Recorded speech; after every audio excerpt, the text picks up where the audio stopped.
Kapag sinabing Negros Occidental, isa sa mga unang papasok sa atin ay ang Bacolod City, na kilala rin bilang the City of Smiles dahil sa pagdiriwang ng Mascara Festival. Siyempre, hindi lang festival ang sikat dito. Marami rin mga pagkain ang binabalik-balikan at talaga namang nagpakilala sa kanila. Nakatikim ka na ba ng Bacolod Chicken Inasal? Marami na itong bersyon, pero iba kapag dito nagmula. Tuwing Oktubre, pinaghahandaan ang engranding pagdiriwang ng Mascara Festival, hindi lang ng mga taga-probinsya, kundi pati na rin ng mga turista na mula pa sa iba't ibang parte ng Pilipinas. Mascara, masadya sa Bacolod. Ganong kakilala ang festival na ito, kaya naman talagang dinadayo. Ang pangalan ng festival nagmula sa salitang mas na ang ibig sabihin sa Ingles ay marami at cara na ang ibig sabihin naman ay mukha na galing sa wikang Espanyol. Ang tahanan ng makukulay at laging nakangiting maskara, the City of Smile, Bacolod City, Negros Occidental. Pero bago natin tunghayan ang makulay na street dancing, alam nyo ba na binansagan din ang probinsya bilang the Sugar Bowl of the Philippines? Dahil alam nyo ba, ang Negros Occidental ang top producer ng asukal sa bansa. Kaya naman, sangkatutak din ang sweets dito. Maswerte tayo dahil matitikman natin ang ilan sa mga pinagmamalaki nila. Pero bago natin lantakan ang mga sweets, what if maghanap muna tayo ng main dish?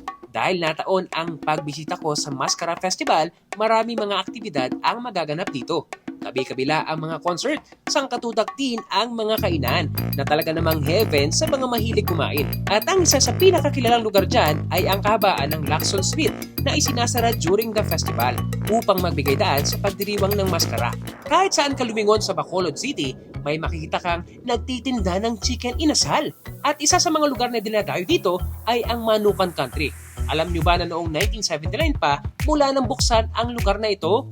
Sikat na ngayon ang chicken inasal. Pero kung gusto mo nga matikman ang pinaka-authentic sa lahat, puntahan mo itong Bacolod. At itong ang Manukan Country, ang isa sa mga pwede mo puntahan.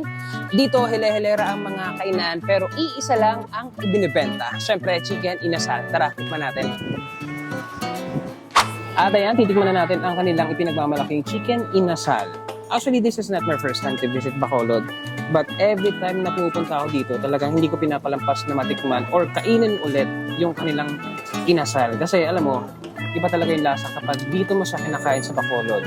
And dito, ang paborito kong gawing sausawan naman is toyo, kalamansi, sile, at konting suka.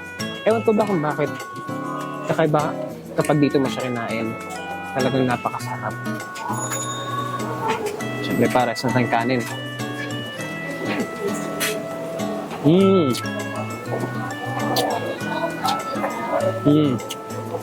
Sarap.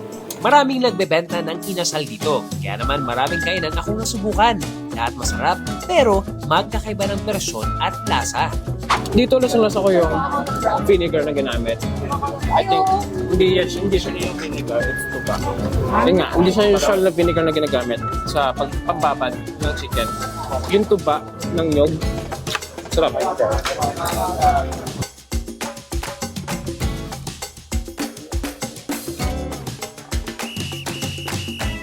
Ayan, so we are trying another mang inasal. Mas laging na inasal ko. Dito sa Bacolod talaga, parang everyday, hindi ka magkasawa sa chicken. Well, kung tourist ka. Well, actually, from our local friend, sawa ka na ba sa inasal o hindi naman? Honestly, hindi. Ayan, at kakain na naman tayo ng chicken inasal dito sa Manukan Country. And everyday chicken, kasi, well, yun ang karamihan sa mga kainan mo dito. Not unless, pupunta ka sa mga malls, pero syempre nasa Bacolod tayo. Chicken inasal ang ating kakainin everyday. Morning, tanghali, gabi. And the best kumain ng chicken inasal kung nakakamay siya. And dito sa Manukan Country, mas maganda kumain kasi may libreng sabaw ng kansi. Pantanggal umay, pantanggal ang ahang. Paboritong part ko talaga yung petso kasi malaman siya. Compare sa paa. Kaya pag paa naman medyo juicy talaga. It depends on you kung ano yung gusto nyong part ng chicken.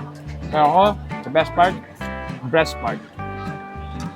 Alam kong laway na kayo sa kakainasal ko, kaya naman tumikim naman tayo ng panghimagas, or I should say, pang merienda o pang pasalubong? Bahala kayo. I think pwede naman to kahit saan. When you say dessert, ito yung hinahanap natin. Yung talagang comfort food after ng mga kinain natin ng main dish kanina. So, this one is ice cream cake. And I have blueberry. Alam mo, this is not my first time again dito sa Kalea kasi this is one of the most suggested cafe, I should say cafe or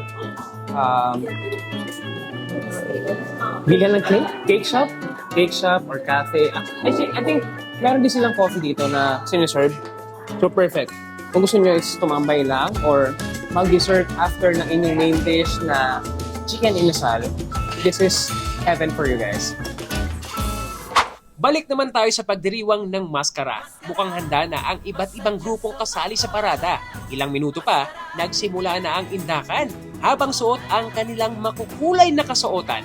Mapapasayaw ka talaga sa taas ng energy ng mga ito at talaga namang nakakahawa ang mga ngiti at saya habang suot ang kanilang mga maskara.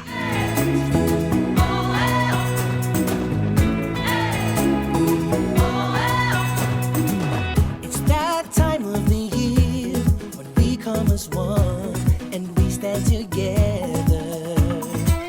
And this time it will be bigger and brighter, better than ever.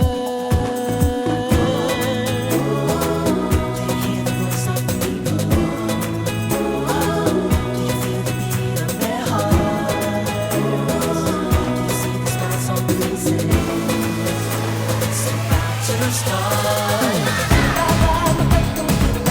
Yes, it's a beautiful life in the city of smiles.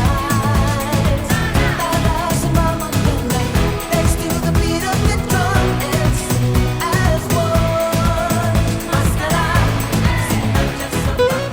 Bago natin lisanin ang probinsya, pwede ba namang umuwi tayo ng walang dala-dala?